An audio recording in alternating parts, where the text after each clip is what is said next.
சீனாவில் போக்குவரத்து துறை ஒரு பெரிய புரட்சியை சந்தித்து வருகிறது. ஓட்டுநர் இல்லாத பேருந்துகள் இப்போது அந்த பயன்பாட்டில் உள்ளன.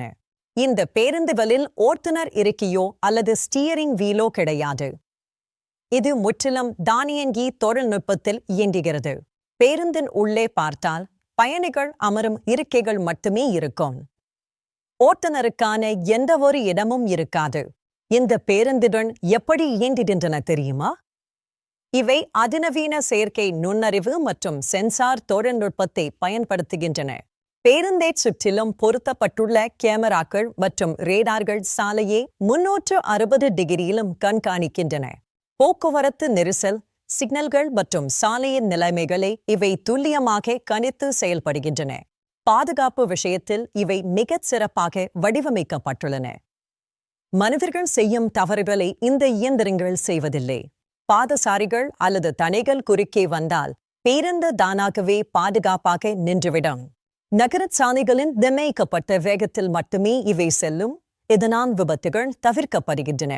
சீனாவின் பல முக்கிய நகரங்களில் இந்த சேவை ஏற்கனவே வெற்றிகரமாக சோதிக்கப்பட்டு மக்கள் பயன்பாட்டிற்கு வந்துள்ளது. பெய்ஜிங், குவாங்சோ போன்ற நகரங்களில் மக்கள் இவற்றை அன்றாட போக்குவரத்திற்கு பயன்படுத்த தொடங்கியுள்ளனர். பயணிகள் தங்கள் ஸ்மார்ட் போன் செயலி மூலமாகவே இந்த பேருந்தை முன்பதிவு செய்து பயணிக்க முடியும். இது நேரத்தை மிச்சப்படுத்துவதோடு எரிபொருள் பயன்பாட்டையும் குறைக்கிறது. சுற்றுச்சூழலுக்கு இது மிகவும் உகந்தது. பெரும்பாலான தானியங்கி பேருந்துகள் மின்சாரத்தில் இயங்குவதால் காற்று மாசும் குறைகிறது. பயணிகள் எந்த கவலையும் இல்லாமல் தங்கள் பயண நேரத்தை பயனுள்ளதாக கழிக்க முடிகிறது. தொழில்நுட்பம் வளர்ந்தாலும் மழை மற்றும் பனி போன்ற மோசமான வானிலை நேரங்களில் இதற்கு சில சவால்கள் உள்ளன. எனினும் இதற்கான தீர்வுகளையும் ஆராய்ச்சியாளர்கள் தொடர்ந்து மேம்படுத்தி வருகின்றனர். அவசர தேவை ஏற்பட்டால் கட்டுப்பாட்டு அறையில் இருந்து மனிதர்கள் பேருந்தை இயக்கவும் வசதி உள்ளது. எதிர்காலத்தில் பொது போக்குவரத்து எப்படி இருக்கும் என்பதற்கு இதுவே ஒரு சிறந்த உதாரணம்.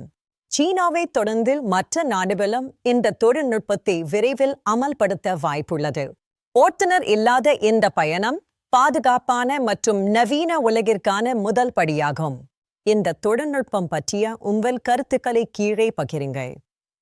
நன்றி.